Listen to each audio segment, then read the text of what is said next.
What's up, guys? Welcome to Daily Dose of Reddit. This is your host, Zach, and today's subreddit is r/PettyRevenge. Alright, this one is mysteriously called the Ball Stalker, whose balls are being stalked. Twice a week, my hound and I like to go to my favorite dog park. Is it like an actual hound? Because I like hounds. This dog park is relatively large, so I like to have my dog run his energy out by playing his all-time favorite game, fetch. After a long throw, my 10-month-old pup caught his tennis ball and came head-to-head with an older shepherd mix dog, who aggressively ripped the ball from his mouth. Now, as this is relatively normal dog behavior, I wasn't about to make any huge deal of anything, but it is typically common courtesy to return tennis balls to their owners, or at the very least, not leave the dog park with another dog's toys. Reuniting with his owner, I kindly attempted to flag them down for the ball back, as it is the most efficient way to keep my dog out of harm's way. Exempli gratia if there's an overly aggressive dog to lead him in another direction, etc. The man did not respond, but continued to ignore me and his own two dogs, walking away,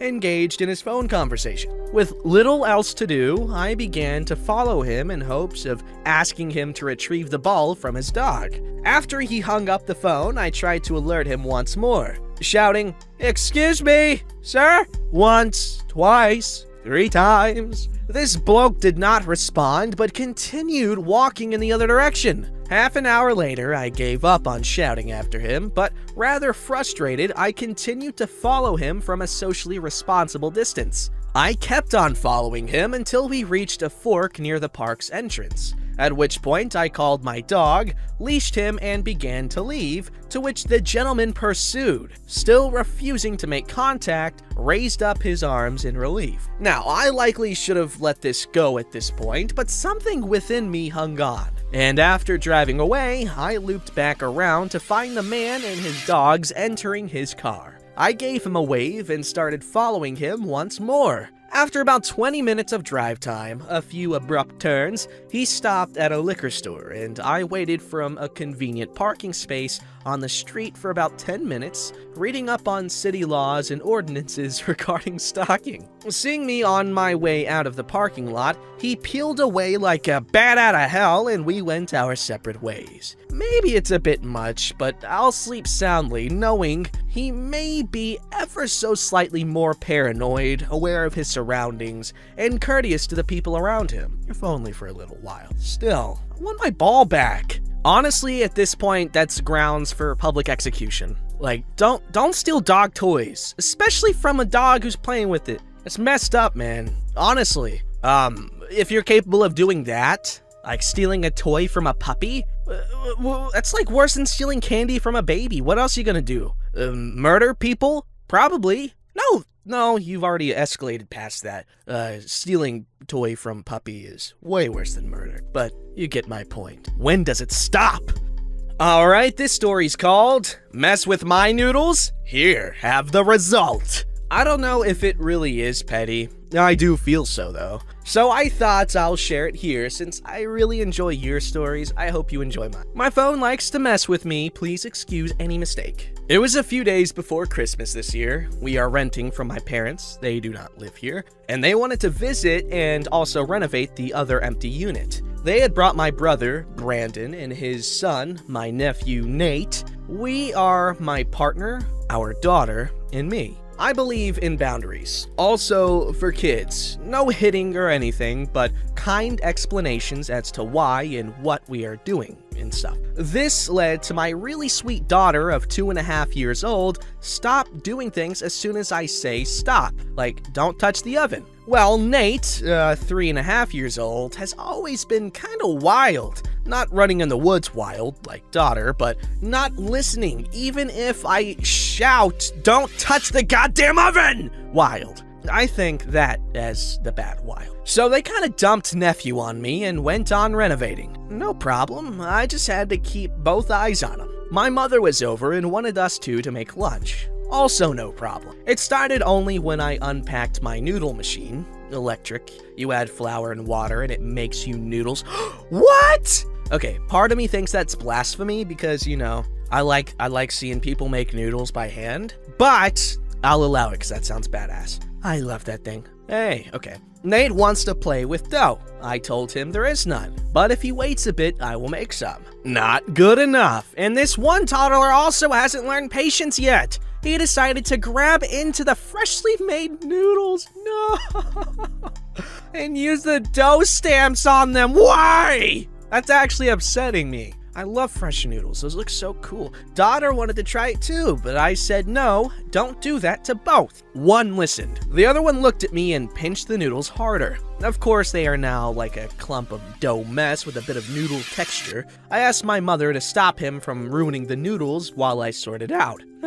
Her answer? He just wants to play. Just give him some dough. I decided, fudge it, and just made some dough for them. But he continued to abuse my noodles. Mother, she is kinda one of his caretakers and I thought had more authority than me, just stood there and laughed. Yeah, sure, your lunch. I just cooked the clumps as they are. I did try to pry them a bit, but they are fist-big clumps and unsavable. I just cooked them longer. Brandon, my father, and mother complained the noodles are not as good as last time, and in clumps and some are dissolving while others are still dry on the inside. I just look at Brandon and told him, complain to your son. He wanted to make dough bread with my noodles. I did serve my partner, daughter, and myself a new portion with no clumps. I hate clumps.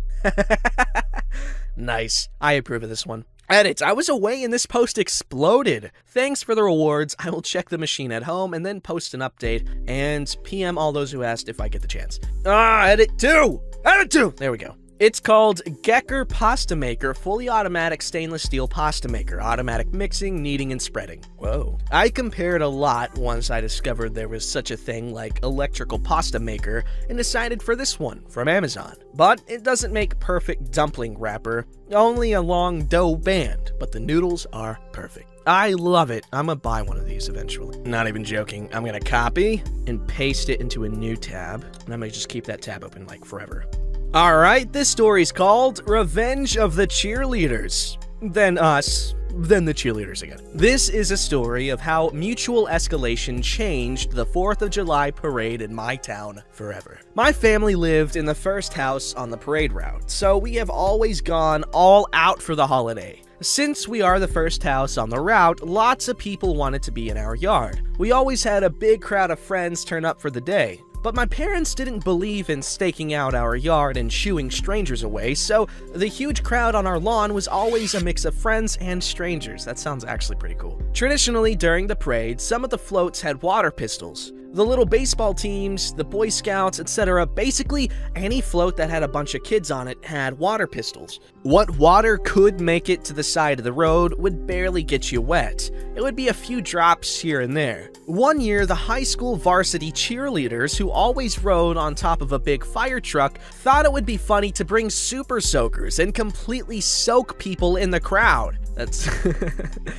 I dig it. I can't remember who they got in our yard, but it made my mom pretty mad. The next year, my older brother and sister were given their marching orders. They sat on opposite sides of our front lawn, looking innocuous. The cheerleaders turned onto the route, giant super soakers in hand. My brother and sister were under strict orders not to fire unless fired upon. So when the first cheerleader targeted someone in the crowd and started spraying, both my siblings surged to their feet. In their hands, spray nozzles attached to garden hoses. They let loose and sprayed every cheerleader on the fire truck until they were soaking wet and dripping. Oh, again, we were the first house, so the cheerleaders had to ride the entire route with wet hair and makeup running down their faces. Suckers. The next year, we had the garden hoses ready, but hoped the cheerleaders had learned their lesson. What we had forgotten was that they were on top of a fire truck! Those wily pep experts had swayed the firemen to their cause. They let loose with super soakers, we retaliated with garden hoses, and all of a sudden, our entire yard was a catastrophic deluge of water. That's right, They turned the fire hoses on us! Probably 50 people were soaked through the bone. Isn't that dangerous, though? I'm sure they could limit the pressure on the water hoses, right? On the fire hoses, right? Obviously, right? Why wouldn't they? That's a safety feature. Probably necessary. Anyway, since there were always strangers on our lawn, many of whom didn't know about the cheerleader war, there was a lot of innocent collateral damage. Someone complained to the city council about an expensive ruined camera. Oh no. The next year, all water guns of every kind were banned from the parade, and they've been banned ever since. Well fought, cheerleaders. No! They're dummies! Who thought it was a good idea to freaking turn a fire hose on a crowd? Isn't that like a crowd control method though? Jeez, poor guy's camera. Or woman. I know ladies can be photographers, taking pictures of their dog or food for Instagram. I know there are talented photographers out there that are female. I'm joking about the food and dog. You get what I'm saying. All right, this story's called Customer Barked Me Out for Not Wanting to Reopen My Department to Make Her a Pizza, So I Wasted Her Time. He didn't kill her. Or they. I don't know who it is. Anyway, edit. Friendly reminder, this is PettyRevenge, not Am I the Butthole.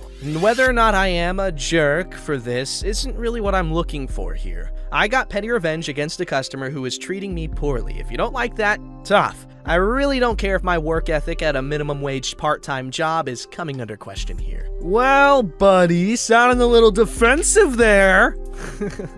I'm joking. This is a really dumb one, but it was satisfying, so why not share it? I'm a university student working a supermarket job that's just slightly above minimum wage. It's a nice enough job, and the managers and colleagues are friendly, so I don't mind doing it. The customers are a mixed bag, though. Every single week, without fail, this old woman comes in and asks for 4 gluten-free pizzas with triple mushroom and triple bacon. She always arrives super late into the shift, normally when we are running out of ingredients or are about to close, and it's usually hit or miss whether we have gluten-free bases in store, and you had better believe she blames me when this happens. I don't mind making large orders, but it's pretty inconvenient, especially when she comes in so late in the evening. Worse still, she always has an attitude and is overall a nightmare to deal with. I've always worked with that rule that if a customer is polite and nice to me,